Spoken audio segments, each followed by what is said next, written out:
Hello dear student, आप में से काफी सारे स्टूडेंट का पूछना था कि सर हमें कर्म कारक में ये चीज समझ नहीं आती है कि कर्म कारक का प्रसर्ग को है, कहीं पर शून्य रहता है, लेकिन हमें कहाँ पे शून्य का इस्तेमाल करना है, कहाँ पे को का इस्तेमाल करना है।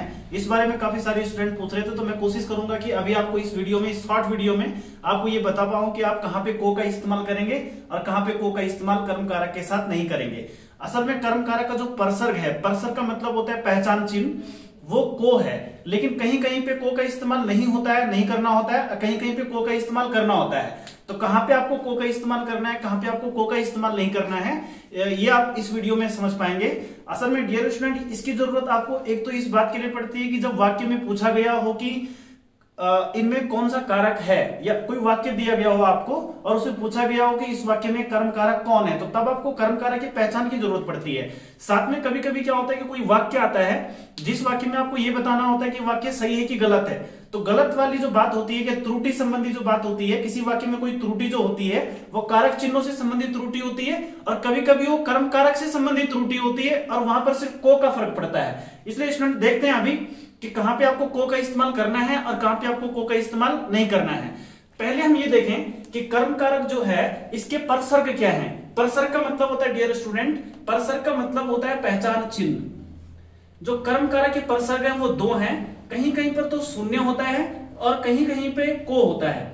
अब हमें यही देखना है, सिर्फ इतना ही देखना है कि किस कर्म के साथ हम को का इस्तेमाल करेंगे और किस कर्म के साथ हम को का इस्तेमाल नहीं करेंगे। डियर स्टूडेंट, फर्क सिर्फ इतनी बात का है कि जहां पे कर्म सजीव होगा वहां पे हमें को का इस्तेमाल करना है, और जहां पे कर्म निर्जीव होगा वहां पे हमें को का इस्तेमाल करने की जरूरत नहीं है। अगर आप को का इस्तेमाल आम बातचीत में कर रहे हैं तो वो बात अलग हो सकती है, लेकिन अगर आप को का इस्तेमाल ग्रामेटिकली कर रहे हैं या लेखन में कर रहे हैं या वाक्य त्रुटि में कर रहे हैं तो वो दिक्कत वाली बात होती है। थोड़ा देखने की कोशिश करते हैं कि मैं कहने क्या चाह रहा हूं। मैं आपको ये बताना चाह रहा हूं कि अगर हमने कर्म के साथ निर्जीव कर्म को रखा है, वाक्य के साथ अगर हमने निर्जीव कर्म को इस्तेमाल किया है तो हमें वहां पे को का इस्तेमाल करने की जरूरत नहीं है। जैसे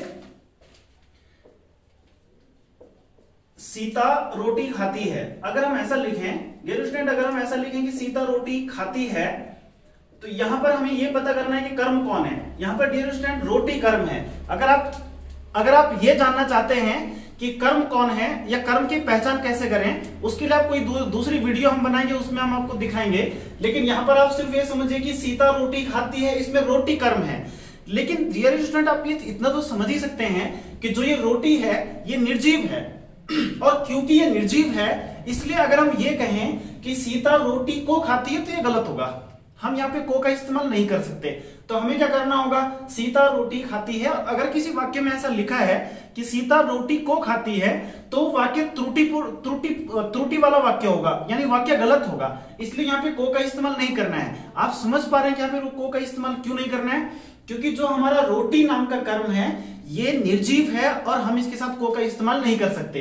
एक और एग्जांपल अगर हम देखें, राम बाजार जा रहा है या जाता है, इससे फर्क नहीं पड़ता है कि हम क्या लिख रहे हैं, लेकिन अगर हम ऐसा लिखते हैं कि राम बाजार जाता है तो यहाँ पे जो बाजार है डियर स्टूडेंट, यहाँ पे ये कर्म है, लेकिन हमने इसके साथ अगर हम ये कहें कि राम बाजार को जाता है तो वाक्य गलत होगा, क्योंकि यहाँ पे जो कर्म बाजार है ये निर्जीव है और हम इसके साथ को का इस्तेमाल नहीं कर सकते।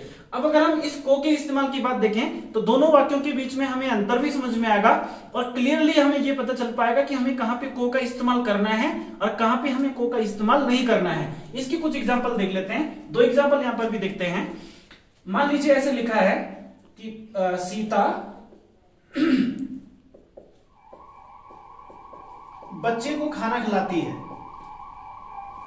या खाना देती है। अगर हम ऐसा लिखें कि सीता बच्चे को खाना खिलाती है, सीता बच्चे को खाना देती है, उसे फर्क नहीं पड़ता। लेकिन यहाँ पर स्टूडेंट आप देखें, यहाँ पे जो बच्चे लिखा है ये यहाँ पे कर्म है, लेकिन हम यहाँ पे को का इस्तेमाल कर रहे हैं। अगर हम यहाँ पे को का इस्तेमाल नहीं करेंगे तो गलत होगा, क्योंकि यहाँ पे जो बच्चे हैं ये सजीव हैं और सजीव कर्म के साथ हमेशा हमें को का इस्तेमाल करना है। तो देखिए, सीता बच्चे खाना खिलाती है, अगर हम ऐसा पढ़ें तो ये वाक्य गलत होगा, क्योंकि इसके साथ आपको को का इस्तेमाल करना है। बस इतना सही अंतर है कि जहां पे रोटी कर्म लिखा हुआ था यहां आपको को का इस्तेमाल नहीं करना है, लेकिन जहां पर आपने बाजार लिखा हुआ था यहां पे आपको को का इस्तेमाल नहीं करना है।